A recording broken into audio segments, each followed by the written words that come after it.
Now, some of you will know Angie, the amazing lean girl. Those of you who don't know her yet, you're going to love her as much as I do. And Angie, thank you so much for connecting in from your beautiful home. How are you, gorgeous? I'm actually just so honored.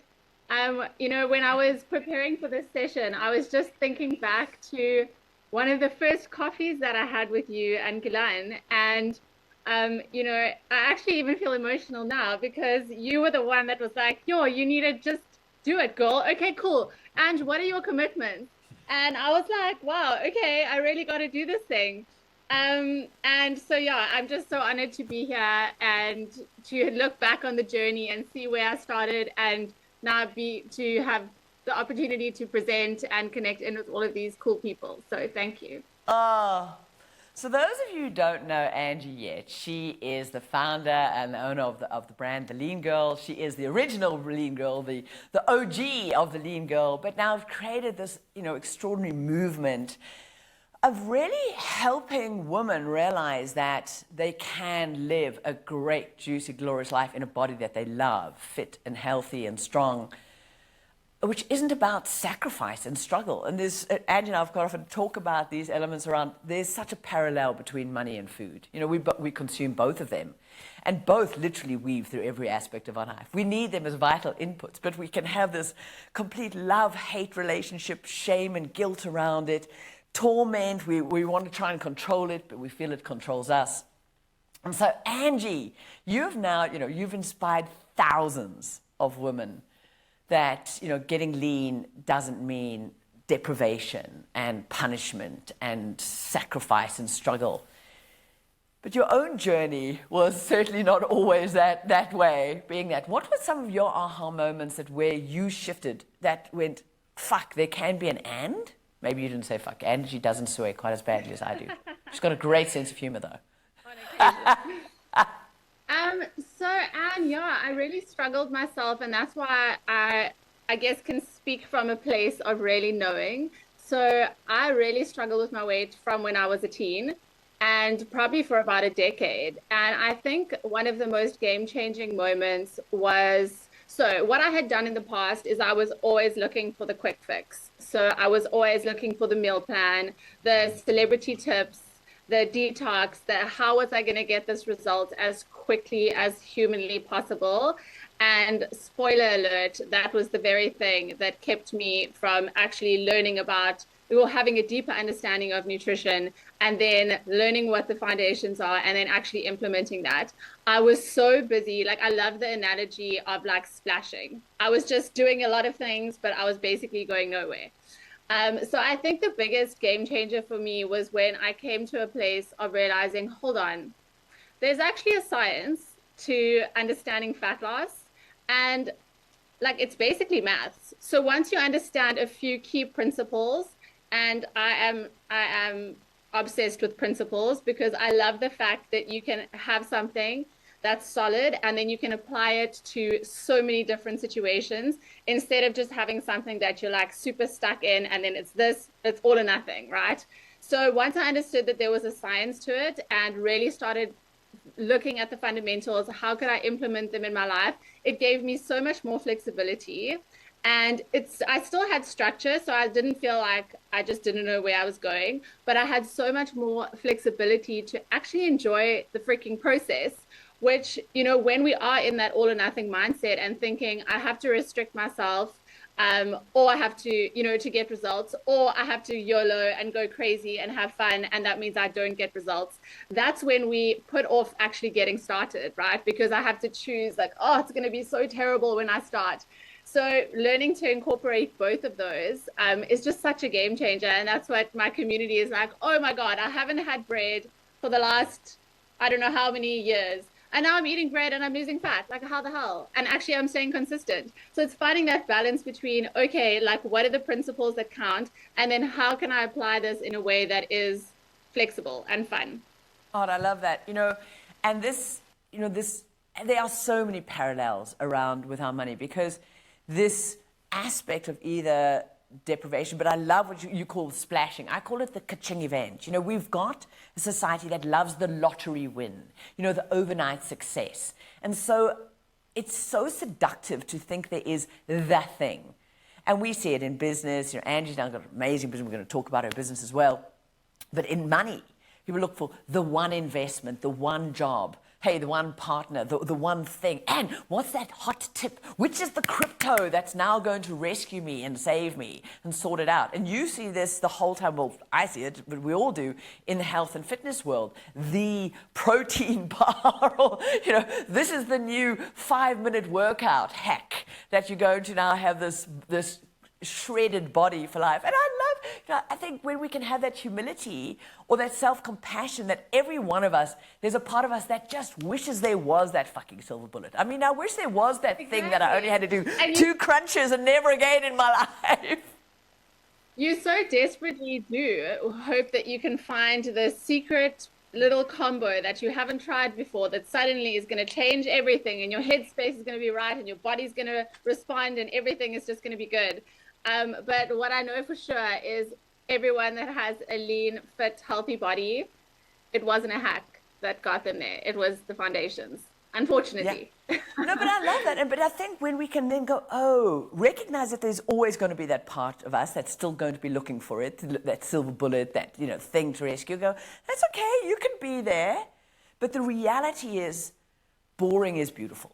It is about that consistency. And what you're saying is so vital, understanding these principles, because when we know the principles, we can be flexible. We're also not rigid, that we're only just following this one step. What's that formula? And in business, people say, well, the latest thing is, this is what you got to do on Instagram. Well, no, understand the elements of what makes a successful business, what makes a thriving, healthy body.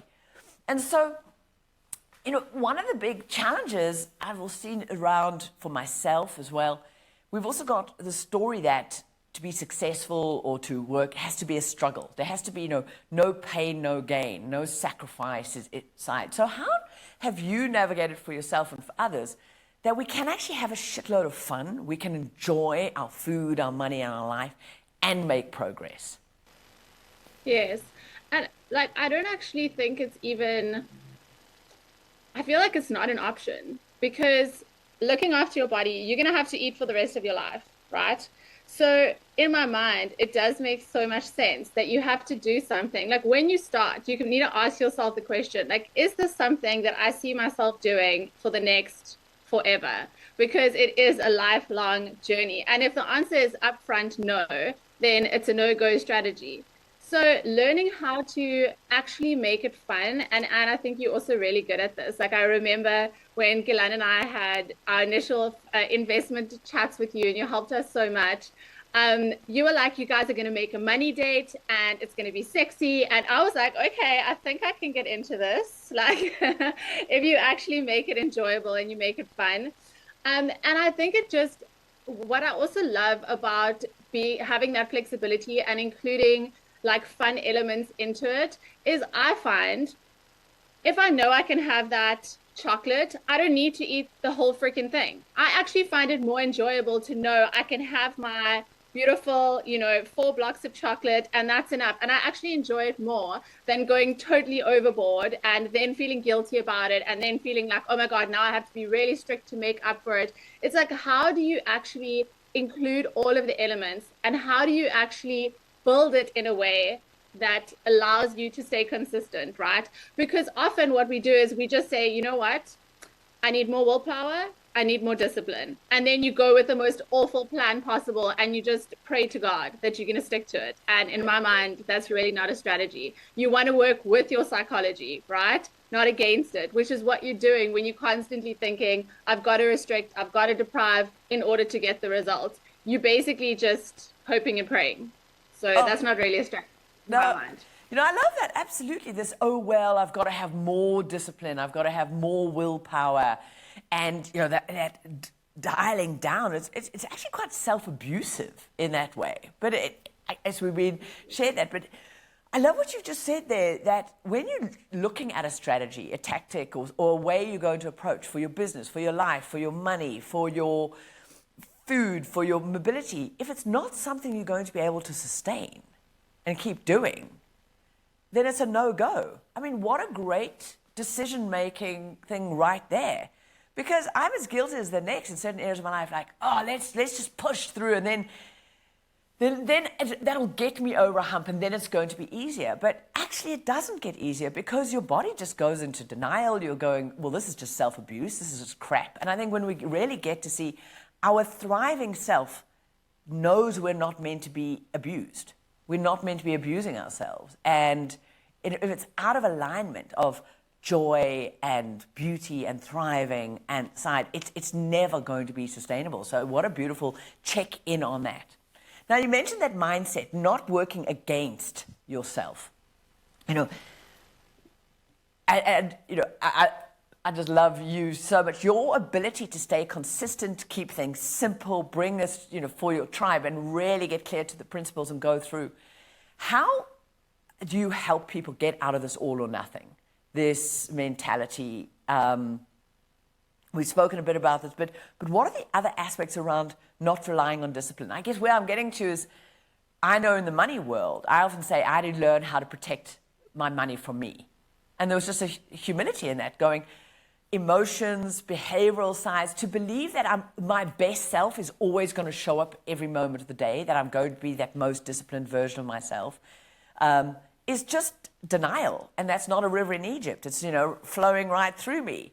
And so how do we, and in the food and body side, how do you bring the same mechanisms in that protect us from ourselves, where sometimes we go into sabotage? We're going to go back into that. Yes. I think from a psychology perspective, and I think that's where everything starts, whether it's around your money, whether it's around your food, around your body, it all starts with your thoughts, right? Because your thoughts impact your feelings and your feelings impact your behaviors. So that is the crux, to first understand mentally, where are you sabotaging yourself? And unfortunately, I feel like there's too much information out there that we have all, like, I've taken this diet tip from my auntie, and then I took this one from my cousin, and then this one from the Heat magazine. And you end up with this whole bunch of random ideas in your head that I feel like often what I wish I could do is just like scrub the brain clean and then be like, cool, what's more important for you is to forget everything that you think you know, and then let's start from there. But unfortunately, that isn't always possible. But I think from a mindset perspective, just really changing the underlying beliefs. And as you said, understanding what are the things that are going to help me to thrive. Like, I had a friend of mine the other day, she was going on this big trip to Australia, and she's like a high flyer photographer. And I was doing a shoot with her, and she was like, yeah, Angie, I really just don't have energy, and really just not feeling good in myself. Like, I'm not able to bring like my best work. But when I get back from this big trip in Australia, like, I'm really gonna get my nutrition on track and I'm gonna do my training. I'm like, no, you need to do that now to have the energy that you need for Australia. You know, it's like you need to do the thing knowing what the result is that you need. So often we'll put off all the things that we know we need to do. And actually that's when you need it the most, you know? Oh, I love that. There's a lovely saying that, you know, if you don't have the time to meditate for 20 minutes, then you may need to meditate for 2 hours. You know, it's that you got to do exactly what's in there. And, you know, you've created this mechanism which actually helps so many people, you know, free themselves from themselves, that emotional self, believing, oh, I can't do it now, I'm too busy, by just simplified frameworks. I mean, you teach a lot about meal prep, measuring, using these processes. So what are some of these frameworks that have helped helped so many women, and you've got lean boys as well, and women, put in their lives that these, what I call frameworks for freedom. So what are just one or two of them that have been critical for you, helping you make this part of your life just automated? Yes, so I think something, like a couple of things that have been a game changer is, firstly, like doing structured learning. So in courses that I've done and in courses that I actually teach, and how I actually teach my girls is, I really give them a step by step. And I feel like there's just so much freaking value in that for someone that has a deep understanding of something to be able to simplify and be like, okay, there is so much information. What are the key things you should really be focusing on? And then breaking that down into much smaller, easier, like possible steps. Because one of the biggest mistakes people make when it comes to diet is what they ate on Sunday night is pizza, a burger, a milkshake, and whatever in preparation for like jail time on Monday, where they're going to completely overhaul their diet and lifestyle. They're going to start training. They're going to drink a million glasses of water. They're going to do everything. And then there's no way that they're going to go from that to that, right? So just like the first week in my program, for example, I'm like, listen, you're going to change nothing. You're just going to be an observer first of what's going on. And I know that you do this really well in your courses as well, which I've also learned so much from, is you really break it down step by step. And it just gives people peace of mind. Like, okay, all the important things are covered because, as I said, there's so much out there. And to really condense it is so powerful. So I think following a step by step is a game changer. One of the other things is really understanding and learning the principles. So once you understand a few key principles of fat loss science, it's like a whole new freaking world. And you can apply it to whether you're going out for lunch, whether you're ordering takeout, whether you're cooking at home. And that's just so much better. A lot of people will say, Ange, just give me the meal plan. I want to follow it. I'm like, that's just another shortcut to say, okay, this is what I'm going to follow. But when I'm not following this, I have no idea what to do. So like the calories in, calories out equation, which is very much like budgeting, actually. So as you said, there's a lot of similarities. So understanding that you have a budget, and within that, you can actually be so freaking flexible and you can plan in the things that you really want. Much like if you do have a budget and you're like, I really want that purse. It's not about, no, I can't spend, I can never have it. It's like, okay, if I want it, I need a budget for it, and then I can enjoy it absolutely guilt-free, which is a much better feeling than either avoiding it or doing it and feeling guilty. Oh, absolutely. And I love that because, so I talk about, creating a framework to be a wealthy spender. Get really clear on what our limits are. A lot of people think limits are a problem. They're not. Limits are liberating because now you know what you're working with. And in the food side, that's your calorie budget. That's your limits. But there's such freedom in that. But if you don't know what you like, love, what's going to light your body up, then how you squander that. So people think having a limit is restricting, and freedom is having no limits. It's just everything. And I sometimes do that with food, and I'll go, oh, if I limit myself, then I just sort of push against it. And I've really had to go, where in the areas of my life do I understand that limits are a liberation, can give me freedom, because now I've got an edge to push against, now I can make decisions, as opposed to just nothing. There's a lovely saying that a river is only a river because it's got river banks. It's, that's its limits. And then it can flow and roar and rage and get to the ocean. If without those edges, it's just a big puddle. And most of us end up being just a big fat puddle when we don't have limits around, that food budget. But then realizing you've got flexibility and understanding the principles with that. And so if you haven't yet got your Lean Girls, the ultimate fat loss food playbook, what I love about this is it's all these principles, but then it's put there in this easy way. Because I think for me, this is part of then understanding those principles, but then going, how do I get support to bring it in place? We don't have to always start from scratch. Get the support from the kitchen coach. I love my Lean Girl kitchen coach because Angie's done the work. And there's a recipe. I know what the calories are. It's already done, cooked in there. And we're allowed to have these life hacks to get that support. Understand the principles, what's in. If more comes in, then you go to burn, you're going to get fat. And if in money world, if you spend more than comes in, you're going to be poor. And so we want to be lean and wealthy, not fat and poor. And that is this wonderful element around this. So if you don't yet know, and you go and connect and look for the Lean Girl on Instagram. And Angie speaks about, I met Gillian and we had this dinner about, when was it? About a good 5-6 years ago, even longer. We met and we went and connected. It was the first time I met Angie, and she was really sharing some of her recipes and her mission on really wanting to help others feel confident around being able to eat great food and eat big food. I love to say, you know, you'll often say, you know, we're hungry gals, you know, own that hungriness, you know, and want big meals. It doesn't have to be this sad piece of lettuce. And said, well, Angie, you know, you need a membership. Get out there. What are you going to do? Started creating. And you started, and you started with that very first video. You started connecting in, because a lot of people can look at you now and go, oh my God, you've got these, you know, gazillion followers. You're loved and adored. You know, you're beautiful. You've got this amazing body. You've got this successful business. You know, well, Angie's different. I can't possibly do that. And so, you know, you started creating this business from that very first video. I mean, what was the beliefs you needed to overcome around getting out of your own way to just show up and start sharing?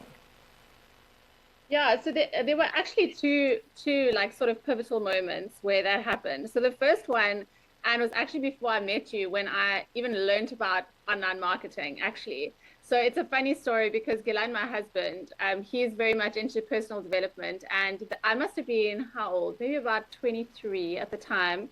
And I remember him suggesting that we watch a course instead of our favorite series. And I was like, are you insane? Like, I want to watch whatever it was, the Orange County back in the day. And he was like, well, let's just start watching this guy, Brendan Bouchard, and he teaches you, you know, how to really have a purpose and then create an online business out of it. So as soon as I started watching that, I was like, wow, like this is actually something. And I knew that food and fitness was always such a thing in my life and something I wanted to talk about at every dinner party and every social event, wherever I was always like, what are you eating? What about food? This. So I'm like, cool, maybe I'm going to start sharing online. And one of the biggest game changers that Brendan put forward was he was like, no matter what, you are going to do a video every single week on, it was YouTube at the time, or was it a Facebook at the time. You are going to post a video every single week. It doesn't matter what it looks like. It doesn't matter if you've got it all figured out. You're just going to get, like, you don't even have to have a sound thing. I remember, like, some of my first videos were on, like, an extremely noisy balcony. The footage is, like, shocking. And I think that took me about 6 hours to record because I could not get the words out. But I had made that commitment in my head. I was like, I'm doing this. And, of course, if I look back now, I cringe. But only through doing it did I get better. And then the second time, which was actually the birth of my Lean Girl Kitchen Coach Recipe Hub, was during COVID. And I wasn't doing recipes prior. I had my 8-week signature fat loss program, but I wasn't really doing recipes. And COVID hit and everyone was at home. No one could order out. No one could go to a restaurant. And so I was like, I'm going to do for the next 20 days, I announced this, like I was a bit nuts. I announced this. I'm going to do a recipe every single day here on my stories live for the next 21 days. That was the first period of lockdown. And I remember after about day 4, I was like, everyone is at home in their pajamas and I have to shower, I have to look normal, and I have to come up with a new recipe on the fly every day. I was like, this is nuts. But anyway, I committed to doing that. So it's like every time I commit, like I know what I want to do, and then I commit to a small action and I actually do it. Like that has been like the pivotal moments. And then that's when I started after I had done, and then it was extended to 30 days and continued forever. But then that became the basis of the first recipes that went into my hub, which now I think I have more than 600, and obviously the playbook now as well. You know, Angie, I love what you've described there, because sometimes it's making that commitment. It's showing up even when we feel uncomfortable. You say we look back and it's like, eek. But it's so important to remember in each thing we're doing, if we've never done it before, it's going to feel uncomfortable. It's going to feel awkward. It's going to feel like that icky kind of what aspect we're doing. And so key, and that consistency. And you set yourself that crazy goal. And I think many of you right now are starting to think, what are some of the things you need to do in your thriving life goal? And going to go, fuck, am I going to make this kind of promise? Yes, later today we're going to be setting those goals. How are you going to show up? You know, Angie, you say, I'm going to do a recipe a day. A lot of work. Show up, put that face on, get that camera switched on, and the foundation that creates. But it's also the foundation is not just the recipes. There's a whole lot of behaviors and, you know, identity pieces of who you believe you are as a result of that showing up. And you have now created an extraordinary business. It's a very successful business. It's a financially successful business that ripples through. You transform so many people's lives and make a difference in that. What do you think are some of the key traits that you're very grateful for that you have developed in yourself that has enabled the business to be what it is? So I think a few things on reflection that I know has sort of been my superpowers is firstly, I'm very good at simplifying things. So I can look at a whole lot of complex ideas, and often that means understanding them at a deeper level and then being able to bring it back and really look at what are the core things that really will move the needle. So I think that's been a big one. The second one, to your previous point, has just been consistency.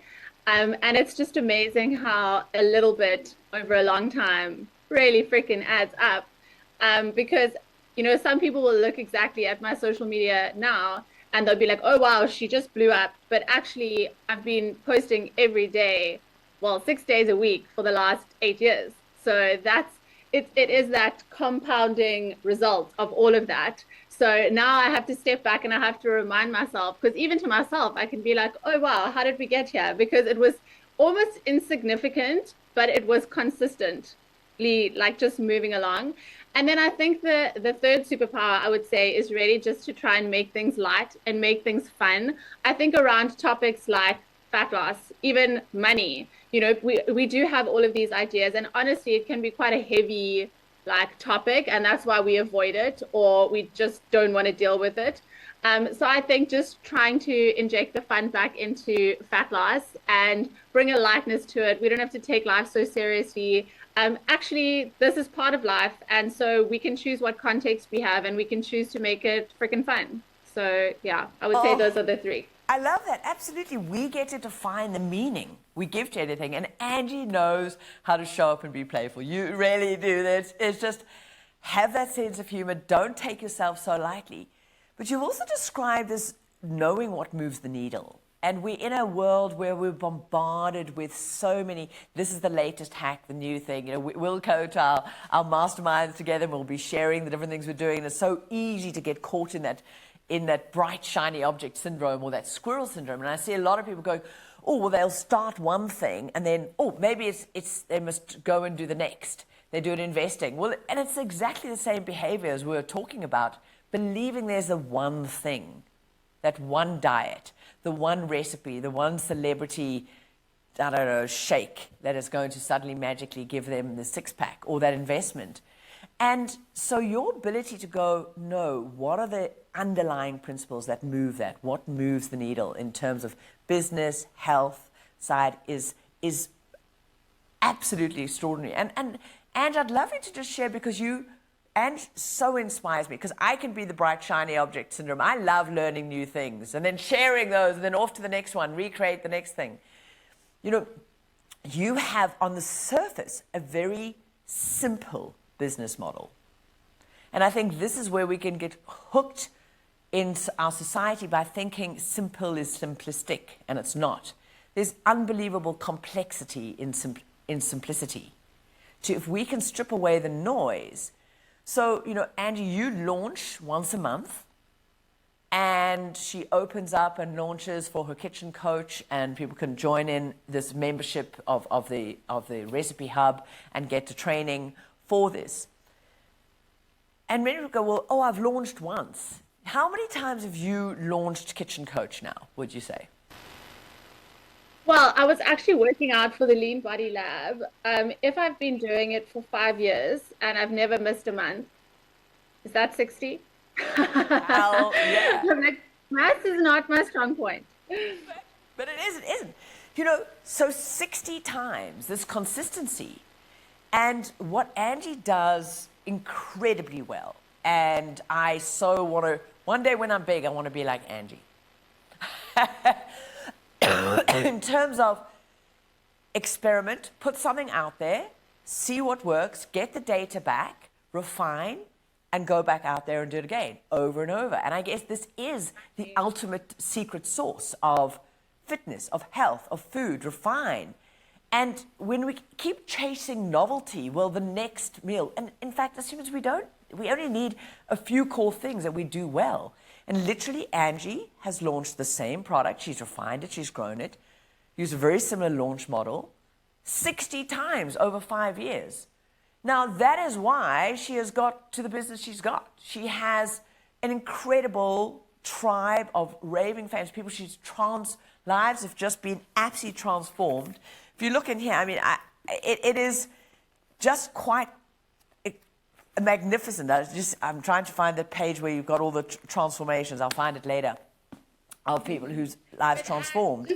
But showing up, consistency, refining that, and doing the same thing and not getting caught by going, I have to start from scratch again. I think it's so key. Yes, absolutely. Yes. So I always say, you know, often what people do is they want to almost relieve themselves of, you know, say maybe falling off the bandwagon. So what they would rather do is mentally start with something new that sort of gives them permission, like, oh, it wasn't me, it was the plan. Let me just restart again with something completely different. But the problem when you're doing that, right, is now you're starting from scratch, as you said, where if you just picked up exactly where you left off, you're starting from experience. And then you build on that, and then you build on that. And then that's the only way to really improve, right? If you're always just at ground zero, there's no way that you're going to get to a point where finally you master it. Absolutely. And this is so key, because I want each of you to think, where in your life, of which of those freedoms have you been kept looking at the next thing? Maybe you've picked up that audio book, you've listened to that thing, sort of implemented, not really, moved on to another one. Maybe I'll try this thing. Maybe it's been in your exercise regime. Maybe it's been in your mental, wellness side. Maybe it's been in your money life. You've started investing, but hey, something came along and you gave yourself permission to betray yourself and you stopped investing. And I love what you've just described there, Ange, because I hadn't thought of that. We go, oh, well, if I don't go back to the thing that I started, then I don't have to truly look at where did I let myself down.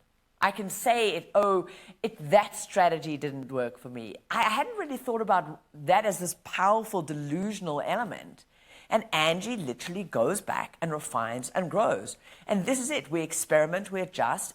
And so, Angie, just sort of finishing up, we're going to come and just talk about, what it took to create this book in terms of visioning. You set this vision and you wanted to help people around their body, and it's something that you love anyway. You thought, shit, I could maybe do this online. You started showing up for yourself. Did you, 5 years ago or 6 years ago, and you project to your current self, your past self, did they have this full vision? Did they have a vision of this future self of you? You currently live in Cape Town. You've got an extraordinarily successful business. You've got a team working with you. You and G are married. You've got this. You keep expanding your own relationship with your body and your leanness and your exercise. Financially, I know, because Ange and I, we've had our money dates together. You are really, owning that, getting your money working for you, investing in those sides. Who you are and the inspiration you are in the world. Did you have a vision of that? I think I definitely had an idea of some elements that if I had to dream about, I would think would be amazing. But if I look back now and I'm like, I wish I could go back to tell me 5 years ago, or even if I think about 10 years ago, the girl that was still struggling with her own weight, that now I'm teaching other people how to fix it, I'm like, that makes no sense. And really, it has been such a progression, and just following my highest excitement. I think being around the right people has also helped to guide me. So, I mean, my husband, Gillan, is very inspiring. And then, of course, being around the likes of you and our mastermind group, and just being around people that really fire me up to want to level up, has been such a game changer. I feel like seeing other people doing it makes you just feel like, hold on, like this is actually possible for them, which means it should be possible for me.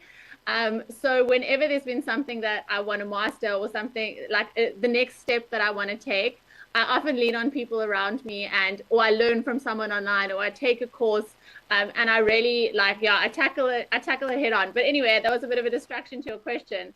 I don't think I had some vision, but it wasn't as it is today. And I'm very happy with where I am and very grateful.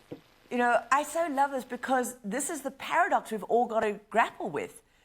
We can have a vision, a sense of a future self we want to be, and we need to have that compelling future and really get clear that the choices we're making today of how we eat, how we move, how we spend our money is creating our future self, and we've really been navigating that as part of Thrive up to this point. But who we end up with is likely to be even a far wilder dream that we never imagined. So there's also about holding that with looseness. And you used a beautiful word there, following that sort of greatest joy. What did you say? It was...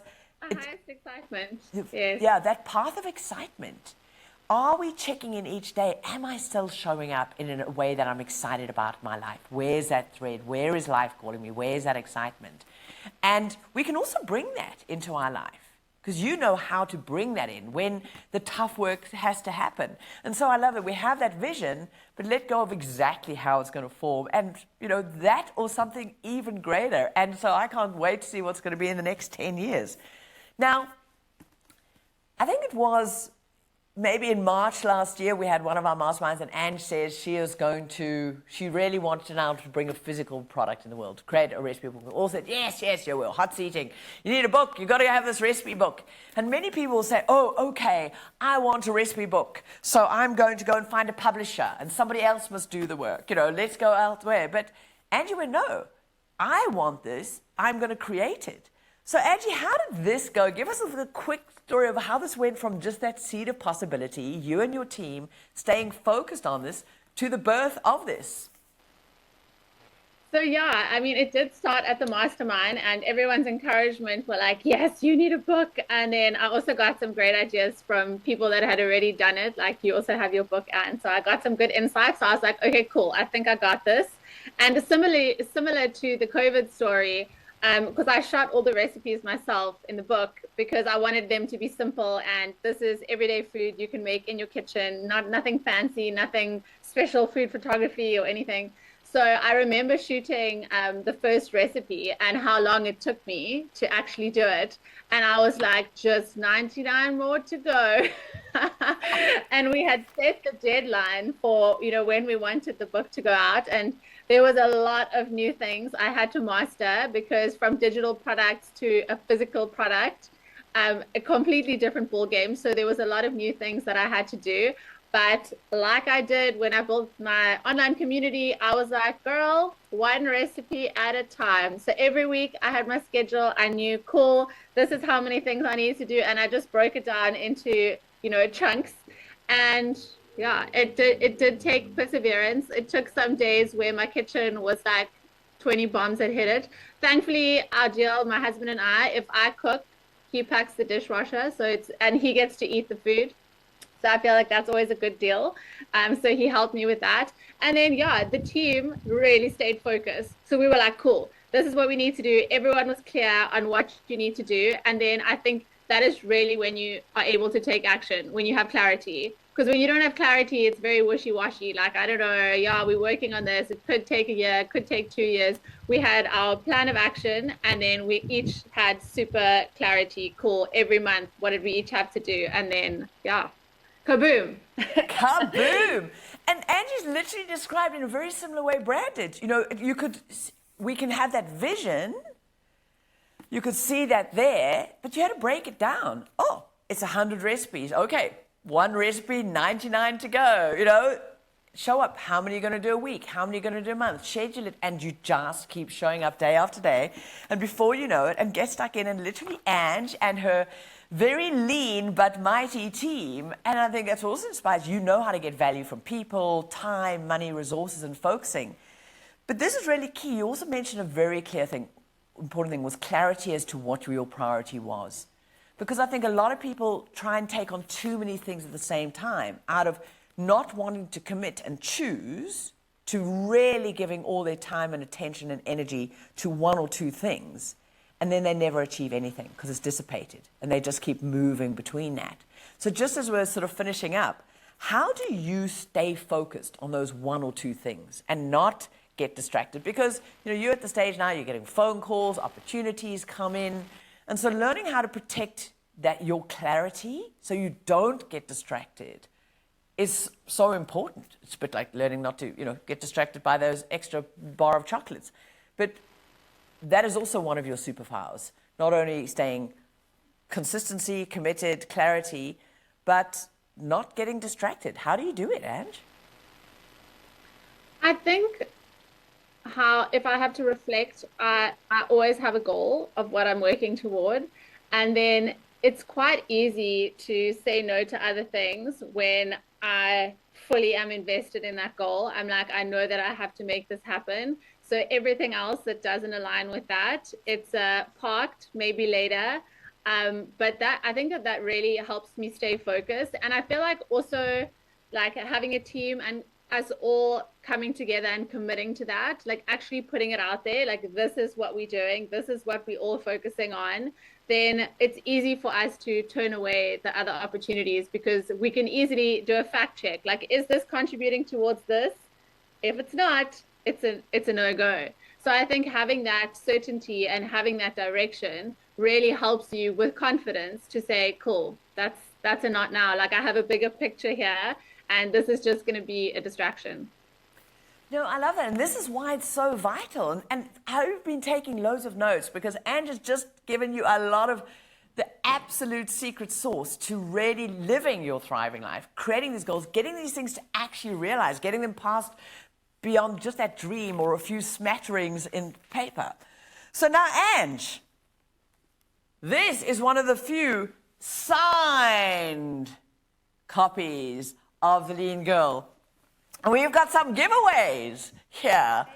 So, Braid, who is getting a signed copy of The Lean Girls? Come on in. We've got 3 signed copies we're giving away right now in this giveaway. We've got some other copies of The Lean Girl we're going away. And if you aren't one of the lucky ones, go and check it out. Get it because you want this. Their recipes are amazing. They're delicious. They're tasty. Huge. So this is Blade. Woo! What an amazing session. Thank you so much to our guest speakers. So we have our 3 amazing winners who are going to be getting the signed copies of the book. We have Sherry, Sandy, and Rose. Sherry, Sandy, Congratulations. Rose, we're going to be getting these to you. You are getting your signed copy of these. Thank you so much, Blade, because we're just going to finish up with Ange. So I just wanted the last thing with Ange is sharing, how do you also make your goals fun? We also can get sometimes so friggin' serious about our purpose. I mean, you are a lean girl on a mission. You are transforming people's lives. I mean, the testimonials from me, others who are just so grateful for you for reclaiming their agency back around their body. Their energy is amazing. And I think often we can get a bit heavy about our purpose and helping people, and it becomes like this sort of Mother Teresa-esque bullshit, not that Mother Teresa's bullshit, but this sort of martyrish kind of element. But you keep bringing fun in. And one of the fun things Ange did, which didn't need to be done, but you had all of these packaged in a pizza box. And so when you ordered your book, it arrived in this fantastic Lean Girl pizza box because pizza is the ultimate non-lean healthy food. And so, Ange, you didn't need to add that in.